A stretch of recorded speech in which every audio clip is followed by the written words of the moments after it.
గారు అయితే అధికారికంగా ఇంకా పూర్తి స్థాయి సమాచారం రాలేదు. ప్రస్తుతం అధికారికంగా 7వ రౌండ్ వరకు మాత్రమే ముగియడం జరిగింది. 7వ రౌండ్ వరకు కూడా దాదాపుగా 19,797 ఓట్ల మెజారిటీని సాధించడం జరిగింది. ఇప్పటి వరకు కూడా అంటే 7వ రౌండ్ వరకు కూడా 70,341 ఓట్లను ఇటు కాంగ్రెస్ పార్టీ సాధించడం జరిగింది. అలాగే బీఆర్ఎస్ పార్టీకి 50,544 ఓట్లను సాధించడం జరిగింది. ఇక బీజేపీ పార్టీ వచ్చేసరికి 11,923 ఓట్లను అయితే కైవసం చేసుకోవడం జరిగింది. ప్రస్తుతం చూసుకుంటే మొత్తం కూడా దాదాపుగా కంప్లీట్ అవ్వచ్చింది. ఇప్పటికే అధికారికంగా 7 ప్రకటించడం జరిగింది. ఇప్పటికే 9వ రౌండ్ కూడా పూర్తి అవ్వడం జరిగింది. ప్రస్తుతం 10వ రౌండ్ ఎర్రగడ్డకు సంబంధించిన ఏవైతే పోలింగ్ బూత్లు ఉన్నాయో వాటికి సంబంధించిన కౌంటింగ్ అయితే కొనసాగుతుంది.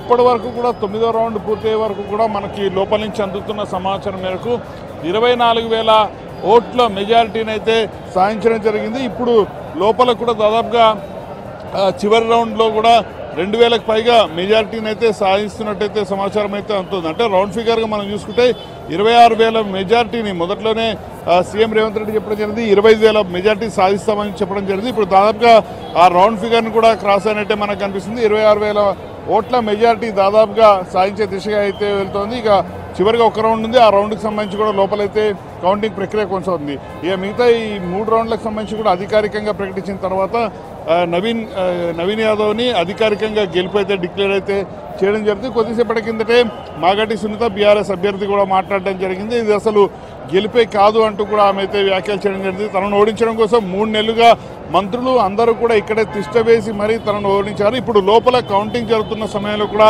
తన పైన కామెంట్ చేస్తున్నారు అంటూ కూడా చెప్పడం జరిగింది.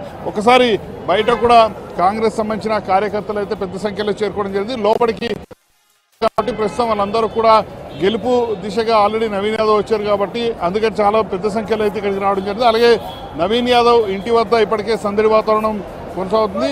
ఆయన కార్యాలయం ఏదైతుందో ఆ కార్యాలయం వద్ద కూడా పూర్తి స్థాయిలో సందడి వాతావరణం అయితే కొనసాగుతుంది. పెద్ద సంఖ్యలో కార్యకర్తలు కూడా ఆయన ఇంటి వద్దకైతే చేరుకుంటున్నారు. సో ఓవరాల్గా చూసుకుంటే 7 రౌండ్లు అధికారికంగా ప్రకటించారు. మరొక 2 రౌండ్లు ఇప్పటికే పూర్తవడం జరిగింది. 10వ రౌండ్ కొనసాగుతుంది. మరి కాసేపట్లో పూర్తి స్థాయిలో అంటే ఒక అరగంట నుంచి 45 నిమిషాల్లో అన్ని రౌండ్లకు సంబంధించిన పూర్తి డీటెయిల్స్ అధికారికంగా కూడా ప్రకటించబోతున్నారు. కటారి గారు ఆర్కే థ్యాంక్ యూ. మళ్ళీ అప్డేట్స్ కోసం